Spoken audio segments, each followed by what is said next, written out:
जय बोलो देवादिदेव 1008 श्री भगवान महावीर स्वामी की जय जय जय। अहिंसा परमो धर्म की जय जय जय। परम पूज आचार्य गुरुवर श्री विद्यासागर जी महाराज की जय जय जय। परम पूज्य महामना मुनिराज प्रमासागर जी महाराज की।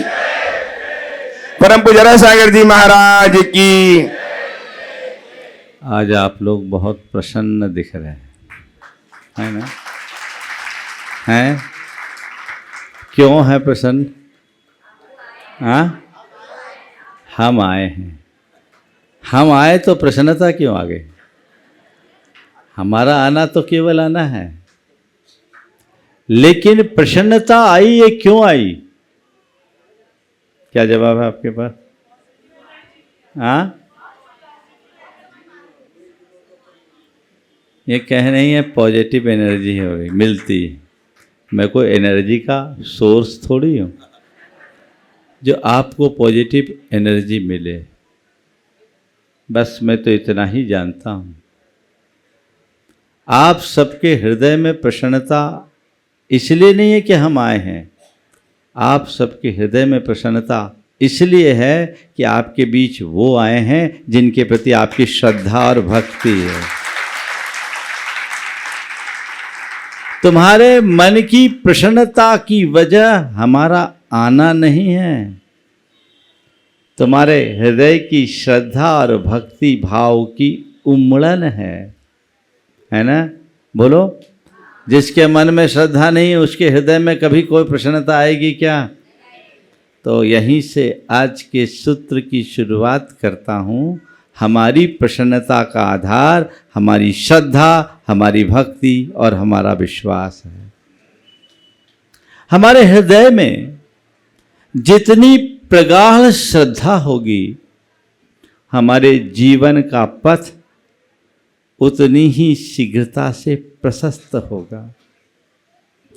हमारे जीवन में बहुत सारी चीजें हैं, सब प्रकार के संयोग जीवन में मिलते हैं, लेकिन ऐसे संयोग जिससे हमारे जीवन को दिशा मिले या जो हमारे जीवन को रूपांतरित करे, बहुत दुर्लभता से प्राप्त होते हैं। आज रांची वालों का सौभाग्योदय हुआ है। यहाँ के लोग बार बार आते थे, महाराज जी आप रांची चलिए, रामगढ़ आ गए हैं, इतने पास आकर के भी अगर हम लोग वंचित रह जाएंगे तो अच्छा नहीं लगेगा। बार बार आ रहे थे, पर अंदर कहीं डर भी लग रहा था। पता नहीं गर्मी का समय है, महाराज आएंगे या नहीं आएंगे, बहुत दूर है धनबाद, कठिन सीधा को नहीं चले जाए, है ना? ये जो बात मन में थी निश्चित, पर मैं इतना ही मानता हूँ कि आप लोगों की भावना प्रबल थी, आज वो फलीभूत हो गई। भावना प्रबल थी, वो आज फलीभूत हो गई। भले ही 11 वर्ष के बाद रांची यहाँ आना हुआ है, पर रांची 11 वर्ष से लगातार संपर्क में बना रहा है और आपके यहाँ के एक प्रतिनिधि तो निरंतर ही रहे, और जब तक सोगानी जी जीवित रहे उनका भी निरंतर यहाँ आना जाना बना रहा, बल्कि पूरी समाज का संपर्क बना रहा, आते जाते रहे। मैंने भी सोचा चलो थोड़ा सा लॉन्ग रूट ही सही, अब इतने भाव हैं तो आज उसे पूरा कर दिया जाए। आज वो पूर्ण हुआ और बहुत अच्छे मौके पर आज शांतिनाथ भगवान का निर्वाण दिवस है। एक पंथ दो काज बंधुओं, अब मैं अपनी मूल बात पर आता हूँ। महाराज को लाने के लिए आप लोगों ने निवेदन किया, महाराज आ गए, अब क्या करना है? आ गए, हो गया काम। महाराज आ गए, ढोल बाजे के साथ ले आए, आपने भव्याति भव्य आगवानी की, आपका मन प्रसन्नता से भर गया। महाराज को धर्मशाला मंदिर में बिठा दिए, अब अपने काम में लग जाओ, हो गया काम खत्म। अब महाराज को जितने दिन अनुकूलता रहेगी महाराज रुकेंगे, फिर जिस दिन जाएंगे हम भेजने चले जाएंगे। अब तक तो हमारे साथ यही होता रहा है और यही हमारे जीवन की एक भूल रही है। उस भूल को हमें सुधारना है। 4 शब्दों की चर्चा आप सबसे करूंगा। योग, प्रयोग, पीड़ा और प्रेरणा। बड़े साधारण से शब्द हैं। योग मिलना बहुत कठिन होता है। सुयोग मिलना तो बहुत ही कठिन है। अपने जीवन को थोड़ा सा टटोल कर देखो तो आप पाओगे कि जीवन में इतने सारे योग आपको प्राप्त है जो औरों में बहुत दुर्लभ है। कभी आपने विचार किया? आपको अच्छा शरीर मिला, स्वस्थ शरीर मिलना दुर्लभ है कि नहीं है? दुनिया में ऐसे बहुत लोग हैं जो जन्म से ही बीमार हैं। आप उन भाग्यशालियों में हैं जो स्वस्थ शरीर के धनी हैं। कदाचित बीमारी भी है तो ऐसी बीमारी नहीं कि आप बिस्तर पकड़ लो, चल फिर पा रहे हैं, अपना काम अपने हाथों से संपादित कर रहे हैं। है ना एक उपलब्धि? काश तुम बीमार होते, काश तुम लाचार होते तो तुम्हारा क्या होता। दुनिया में बहुत सारे लोग हैं, लेकिन नहीं, मैं इस अर्थ में भाग्यशाली हूं क्योंकि मुझे एक स्वस्थ और सबल शरीर प्राप्त हुआ। इतना ही नहीं, अच्छी बुद्धि मिली। इस दुनिया में बहुत से ऐसे हैं जो मंद बुद्धि होते हैं, विकृत बुद्धि होते हैं, विक्षिप्त चित्त होते हैं। सड़क चलते जैसे लोग दिखते हैं, उनको देख करके सोचो कहीं इनकी जगह मैं होता तो मेरा क्या होता। उस अर्थ में भाग्यशाली हो कि नहीं कि आपके पास प्रतिभा है, आपके पास बुद्धि है, संतुलित बुद्धि है ना? बुद्धिमान हो कि नहीं हो? बोलो, है कि नहीं? है ना?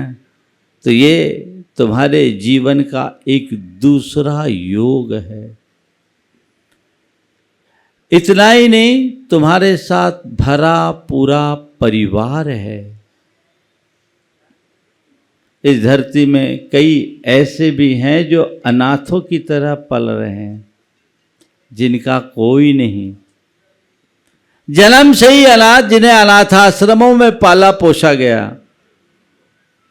और कई ऐसे भी जो आगे जन्म लेकर के जीवित रह भी गए तो कुछ ही दिनों में माँ बाप उसे छोड़कर दुनिया से चले गए। इस कोविड ने न जाने कितनों को अनाथ किया। तुम भाग्यशालियों में हो कि आज तुम्हारे साथ तुम्हारा भरा पूरा परिवार खड़ा है कि नहीं है? है ये योग? बोलो जोर से, है ना? इतना ही नहीं, इसके साथ साथ तुम्हें अच्छे संस्कार मिले। माँ बाप का ये बहुत बड़ा उपकार है कि उन्होंने हमें पालकर अच्छे संस्कार दिए, ठीक ढंग से पढ़ाया लिखाया। यदि ऐसा नहीं करे होते और जन्म दे करके म्यूनिसिपैलिटी के भरोसे छोड़ दिए होते तो लुच्चा लफंगा आवारा और अपराधी बन करके घूमते फिरते सड़क पर ऐसे लोग भी बहुत से नज़र आते हैं। लेकिन मैं उन लोगों में नहीं हूँ। मैं समाज के एक सभ्य, सुशील और संस्कार व्यक्तियों के रूप में जाना जाता हूँ, पहचाना जाता हूँ। ये मेरा कितना बड़ा सौभाग्य है कि नहीं है? और इतना ही नहीं, आज तुम हर अर्थ में सक्षम हो, तुम्हारे साथ धन संपन्नता है, तुम किसी के मोहताज नहीं, अपने जीवन के निर्वाह करने के लिए खुद में सक्षम हो। दुनिया में बहुत से ऐसे लोग भी हैं जो दूसरों के भीख पर पलते हैं, है? इस अर्थ में कितने भाग्यशाली हो कि सब कुछ तुम्हारे लिए तुम्हें अनुकूल मिला है। ये सारे योग हैं, है ना? और भी गिनाओ तो बहुत सारे योग गिनेंगे, पर बस मैं ही यहीं रोकता हूँ।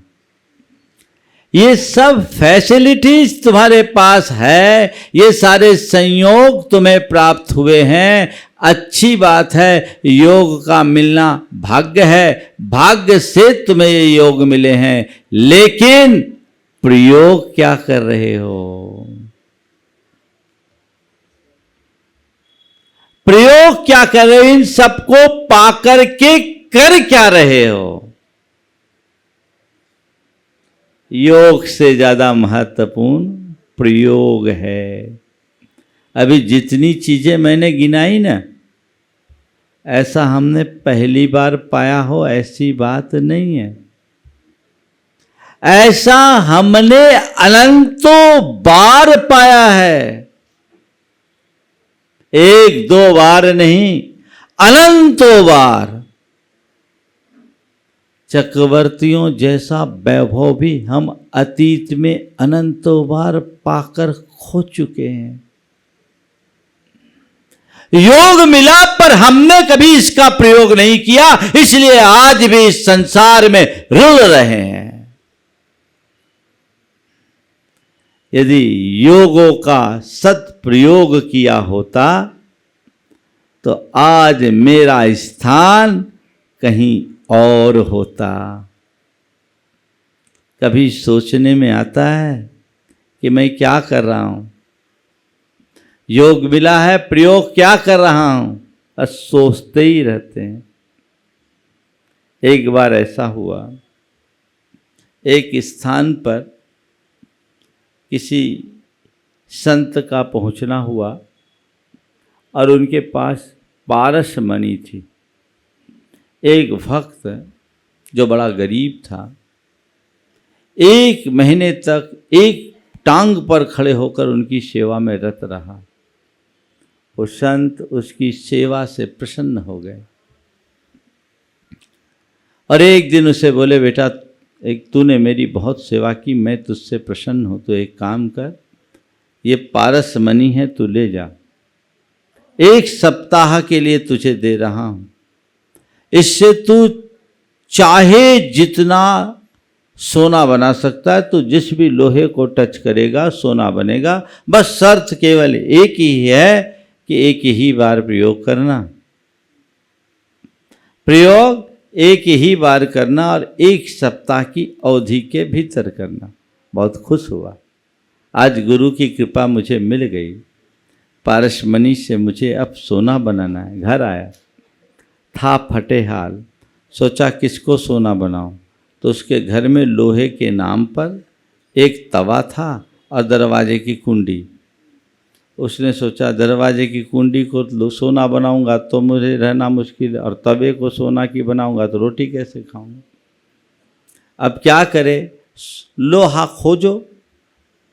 सोचा बाजार से कहीं से लोहा ले आए, तो बिना पैसों के लोहा कैसे लाए। उसने अपना घर गिरवी रखा और सोचा चलो लोहा खरीद ले। बाजार में गया तो लोहा महंगा दिखा कि अभी लोहा का दाम बहुत है, तो किसी ने सलाह दिया जाओ कबाड़ी से ले लो। वो कबाड़ी के यहाँ गया और उससे कहा कि मेरे पास इतने रुपये, घर गिरवी रखने के बाद जितने रुपये उसे मिले, उसने उसे पकड़ाया और कहा आपके पास जितना लोहा है दे दो।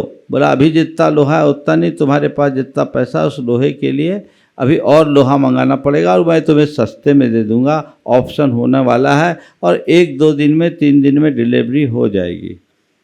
उसने हिसाब लगाया, आज तो एक ही दिन है, एक सप्ताह है, 7 दिन है। चलो कोई बात नहीं, तो पूरा 1 ट्रक लोहे का सौदा उसने कर लिया, पेमेंट दे दिया। अब क्या है, 5 दिन तक तो तसल्ली से बिताया, 6वां दिन आया तो अब तो दिन बीतने वाले। भैया लोहे का क्या हुआ? बोले आ रहा है, आ रहा है, आ रहा है। और जब आखिरी दिन हो गया, पूछा लोहे का क्या हुआ? बोले क्या बताया, कुछ टेक्निकल प्रॉब्लम आ गई, गाड़ी निकली ही नहीं है, लोहा नहीं आया। दरवाजे पर वो संत आ गए, दरवाजे पर संत आ गए और उसने कहा कि लाओ मेरी पारसमणि। बोले गुरुदेव अभी तो मैंने कोई भी लोहे को सोना नहीं बनाया, अब पारसमणि क्या दे सकता हूँ, थोड़ी मोहलत तो और दे दीजिए, मैं बर्बाद हो जाऊंगा। गुरु ने कहा जो 7 दिन में आबाद नहीं हो पाया वो 7 जन्म में आबाद नहीं हो सकता। मेरा लोहा मुझे, मेरी पारसमणि मुझे वापस करो। उसे पारसमणि वापस करनी पड़ी। पता नहीं ये कहानी कब घटी, हो सकता है ये कहानी काल्पनिक हो, पर इसका कथ्य 100% सत्य है। तुम्हारे लिए भी ये जो जीवन मिला है ना, किसी पारसमणि से कम नहीं। हालांकि पारसमणि हमने नहीं देखा, आपने भी नहीं देखा होगा, देखा है क्या किसी ने? पर ये लोक में काव्य ख्याति है कि पारसमणि नाम की कोई मणि होती है जो लोहे को सोना बना देती है। ऐसी कोई बाहरी पारसमणि तो मैंने नहीं देखा, लेकिन फिर भी मैंने पारसमणि को देखा है, और देखा ही नहीं, उसका प्रयोग करके अपने आप को धन्य भी किया है। वो पारसमणि कौन है? सद्गुरु पारसमणि है, और हम सब लोहे हैं। जो उस सद्गुरु की शरण में आता है उसका जीवन सोना बन जाता है। तुम्हारे जीवन में बहुत से अवसर आए हैं अपने आप को सोना बनाने का, लेकिन हर बार हर योग को यह कहकर टाला है कि थोड़ा अभी ये कर लें, थोड़ा अभी ये कर लें, थोड़ा अभी ये कर लें। करते करते करते करते पूरा जीवन बीत जाता है, पर अपने जीवन का कायाकल्प नहीं कर पाते। योग मिलता है पर प्रयोग करना नहीं जानते। ये हमारे मन का प्रमाद है, ये हमारी एक बहुत बड़ी दुर्बलता है। जब तक इस दुर्बलता को हम दूर नहीं कर लेते, अपने जीवन का उत्कर्ष संभव नहीं है। जो भी योग मिले उनका प्रयोग करो, अच्छा शरीर मिला, लोगों की सेवा करो, व्रत संयम का पालन करो। अच्छी बुद्धि मिली, निज पर के हित में लगाओ। अच्छे संस्कार मिले, लोक सेवा और धर्म के कार्य में लगो। धन संपन्नता मिली, दान में लगाओ, उसका उपयोग करो और साथ में उपभोग करो। पर करते क्या है? सब जो मिला है रखते जाओ, यूज मत करो, प्रयोग मत करो। प्रयोग के अभाव में जीवन का उत्कर्ष असंभव है। एक सूत्र अपने हृदय में बिठा लीजिए कि मुझे जो भी योग मिले उसका सही प्रयोग करना है।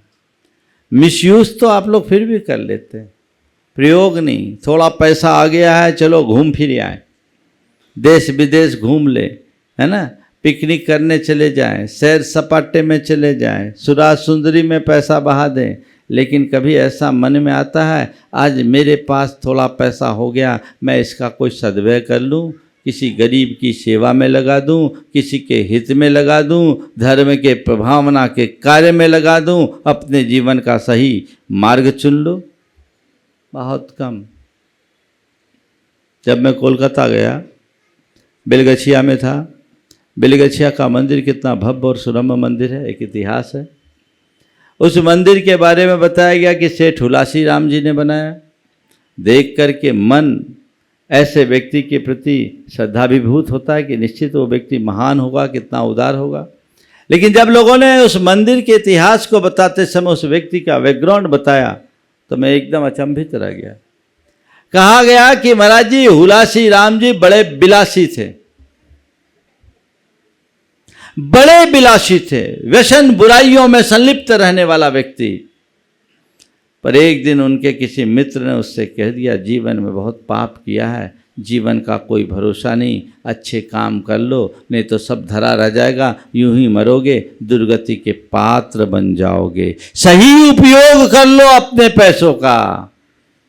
बात बैठ गई और हुलासी राम ने अपना खजाना खोल दिया और इतना बड़ा जिनालय बना दिया। और उस व्यक्ति ने न केवल कलकत्ता के बेलगछिया में बनाया, वो मूल निवासी फिरोजाबाद के थे, और फिरोजाबाद में भी वहाँ की नसिया और वहाँ का जो मूल मेला ग्राउंड है एकड़ों में, वो सेठ हुलासी राम का बनाया। उस व्यक्ति ने अपने वारिसों को न जाने कितनी संपत्ति दी होगी, जरूर ही दी होगी, लेकिन आज उनका कोई अता पता नहीं। पर जो चीज़ वो धर्म के कार्य में लगा दिए, उसने उन्हें अमर बना दिया। ये सही प्रयोग का उदाहरण है। तुम्हारे पास जो संसाधन है, तुम उनका क्या प्रयोग करते हो, महत्वपूर्ण ये है। हर व्यक्ति को तटस्थ भाव से समीक्षा करके देखना चाहिए कि आखिर मैं क्या कर रहा हूं, जो करने योग्य है वो कर रहा हूं, या सब यूं ही धरा हुआ है। एक पल के लिए सब लोग आंखें बंद करिए और सोचिए, काश अभी मेरी मृत्यु हो जाए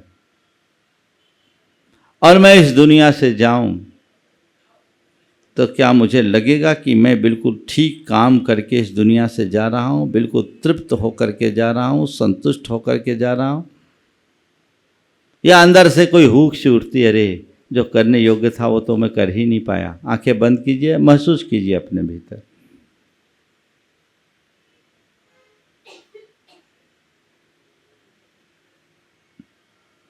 अपना उत्तर अपने तक सीमित रखना और अगले निर्णय के लिए उसको आधार बनाना। ज़्यादातर लोगों के मन में ये जरूर आया होगा, हाँ बहुत सारी कमियां रह गई जिसे मैं पूरा नहीं कर सका, लेकिन मनुष्य की ज़िंदगी पूरी हो जाती, पर जो करने योग्य होता है वो नहीं कर पाता। करने का लक्ष्य बनाइए और पुरुषार्थ जगाइए, तब कुछ आप अच्छा कर सकोगे, अन्यथा हमारे लिए कुछ भी हासिल होने वाला नहीं है। तो वो प्रयोग अपने जीवन में कीजिए, जो है जैसा है, भले हम एक कदम करें पर करें। बहुत सारे लोग हैं जो लंबी चौड़ी प्लानिंग कर लेते हैं, करते कुछ नहीं। हाँ प्रयोग करेंगे, ऐसा समय आएगा तब करेंगे, इतने समय बात करूँगा, इतने समय बात करेंगे, इतने समय बाद उसका समय नहीं आता, मौत का समय आ जाता, आदमी इस दुनिया से चले जाता, हाथ में कुछ भी नहीं रह पाता। चाहे युवा हो या वरिष्ठ, हर व्यक्ति को इस विषय में गंभीरता से सोचना चाहिए। थोड़े दिन का ये जीवन मिला है, इस जीवन का लाभ उठाइए, इस जीवन से कुछ अच्छा कीजिए, जीवन को अच्छा बनाने का प्रयत्न कीजिए, तो इस मनुष्य जीवन की सार्थकता होगी, अन्यथा सब कुछ व्यर्थ होगा। तो योग और प्रयोग। तीसरी बात है पीड़ा। पीड़ा किसकी पीड़ा? अपने जीवन में जिन बातों का अभाव हो उनको देख करके पीड़ा। ये पीड़ा तो तुम रोज भुगतते हो, इसलिए दुखी रहते हो। अपने जीवन के अभावों को देखते हो और जीवन भर पीड़ित बने रहते हो। उसका एक नकारात्मक परिणाम ये रहता है कि जिनका सद्भाव हो उनका सुख भी नहीं भोग पाते। पर मैं उस पीड़ा की बात नहीं कर रहा हूँ। अपनी पीड़ा को मत देखो, औरों की पीड़ा को देखो, औरों के जीवन में होने वाले अभाव को देखो, किसी पीड़ित की पीड़ा को देखो, जिसके जीवन में कोई अच्छे योग नहीं है उनको देखो, और देख करके क्या करो, उनसे प्रेरणा लो कि इन्होंने अपने जीवन में कभी अच्छे योग का सही प्रयोग नहीं किया, आज इनकी बदहाली है, आज ये अभावग्रस्त हैं, यदि मैं अपने योग का प्रयोग नहीं करूँगा तो कल मेरी दशा भी इस जैसी हो सकती है। इसलिए मेरा ये कर्तव्य है, मेरा ये दायित्व है कि मैं इनके लिए कुछ अच्छा करूं। किसी पीड़ित को देखकर यदि आपके हृदय में अच्छी प्रेरणा जग जाए तो समझ लेना जीवन का शुभोदय हो गया है। पर लोग बड़े संवेदनहीन हैं, उन्हें ये नहीं लगता कि ऐसी स्थिति मेरे ऊपर भी कभी आ सकती है। हम लोग इस विश्वास में जीते हैं कि दुनिया में जितने दुखियारे वो फिक्स है, उनको जन्म जन्मांतरों तक दुखियारा ही बनना है। हमें तो भगवान ने बिल्कुल जन्मांतरों के लिए सुखी बना करके भेजा है। हमारे जीवन में कभी कुछ उल्टा होने ही वाला नहीं है। ये अवधारणा बदल जानी चाहिए। जब तक ऐसी अवधारणा परिवर्तित नहीं होगी तब तक जीवन धन्य नहीं हो सकता। अपने जीवन को हमें धन्य करना है। रांची आने का योग मिला है, प्रयोग करें। जब भी प्रयोग की बात करते हैं, महाराज आ जाए तो समाज में ये काम हो जाए, महाराज आ जाए तो वो काम हो जाए, ये बाहरी प्रयोग है। अंतर का प्रयोग, अपने आप को बदलने का, अपने आप को रूपांतरित करने का, अपनी सोच को बदलना, सबसे पहला प्रयोग अपने चिंतन की दिशा को बदलने का होना चाहिए। जीवन में यदि एक सकारात्मक बदलाव आ गया, ऐसी प्रेरणा जग गई तो बाकी कार्य आपो आप हो जाते हैं। लेकिन मुश्किल यही है कि हमें वो सब चीज़ें अर्थपूर्ण कम दिखती है, कदाचित दिखती भी है तो भी बाहर के चकाचौंध में इस कदर उलझ जाते हैं कि हम उस तरफ ध्यान ही नहीं दे पाते। संत कहते हैं उधर ध्यान दो जिधर ध्यान देना आवश्यक और अपेक्षित है। जब हम उधर ध्यान देंगे तो अपने जीवन को आगे बढ़ा सकेंगे। ये प्रयास करते रहना चाहिए। देव शास्त्र गुरु के प्रति हमारे हृदय में भक्ति है, भक्ति की कमी नहीं। रांची वालों की भक्ति तो जगत प्रसिद्ध है। आज भी आप लोगों ने जो भक्ति भाव दिखाए हैं वो इस बात का प्रमाण है कि आपके हृदय में देव शास्त्र गुरु के प्रति भक्ति कूट कूट करके भरी हुई है। आपका ये उल्लास उत्तरोत्तर बढ़े, लेकिन ये भक्ति केवल ऊपर की भक्ति बन करके न रहे, ये भक्ति विरक्ति की ओर ले जाए। जब भक्ति विरक्ति की ओर ले जाती है तब जीवन का वास्तविक कल्याण होता है। केवल जय जयकार के नारों से हमारा उत्थान नहीं होगा। जीवन का असली कल्याण तब होगा जब हम अपने दोषों और दुर्बलताओं को दूर करेंगे, अपने विकारों पर विजय प्राप्त करेंगे, अपनी कमजोरियों को खत्म करेंगे तो हमारा जीवन आगे बढ़ेगा, पथ प्रशस्त होगा। वह सारा लक्ष्य हमारा होना चाहिए। थोड़े दिन का जीवन मिला है, इस जीवन का हम सदुपयोग करें जिससे हमारा जीवन धन्य हो। एक लंबे अंतराल के बाद आज फिर से यहाँ बैठ करके आप सबसे बातचीत करने का अवसर मिला। इस बीच में मैंने देखा बहुत कुछ बदल गया। रांची बदल गया, बाहर भी बदल गया। बहुत से बच्चे थे जब हम यहाँ थे, बहुत से बच्चे थे, अब वे बच्चे वाले हो गए। ये परिवर्तन है। बहुत थे जो कभी यहाँ रहते थे, सब अब बाहर रह गए, अपने अलग अलग फ्लैट में रहने लगे। बहुत से लोग किराए के मकान में रहते थे, अब सबके अपने मकान हो गए और कई के एक नहीं अनेक हो गए। बहुतों ने अपना कारोबार भी बढ़ा दिया, बहुतों ने अपनी एक पहचान भी बना ली। पर बंधुओं, ये सब बाहर का परिवर्तन है। भीतर क्या बदलाव आया, इसे हमें खुद जांचना परखना है। असल बदलाव बाहर का नहीं, भीतरी होना चाहिए। बाहर का बदलाव तो प्रकृति कर देती है, भीतर का बदलाव पुरुषार्थ से होता है। वो भीतर का पुरुषार्थ जन्य परिवर्तन हमारे जीवन की शाश्वत उपलब्धि होती है, उधर हमें देखना है। नहीं तो प्रकृति तो तुम्हें बच्चे से जवान, जवान से बूढ़ा और बूढ़ा करने के बाद देह परिवर्तन की ओर ले जाएगी। लेकिन हमारा हृदय परिवर्तित होना चाहिए, जीवन की सोच बदलनी चाहिए, जीवन की दिशा बदलनी चाहिए। वो बदलेगी तो निश्चित वो हम सबके लिए एक बड़ी उपलब्धि होगी। ऐसी उपलब्धि हम सबके जीवन में बनी रहे, इस भाव के साथ आज मैं यहीं पर विराम ले रहा हूँ। बोलिए परम पूज्य आचार्य गुरुवर श्री विद्यासागर जी महाराज।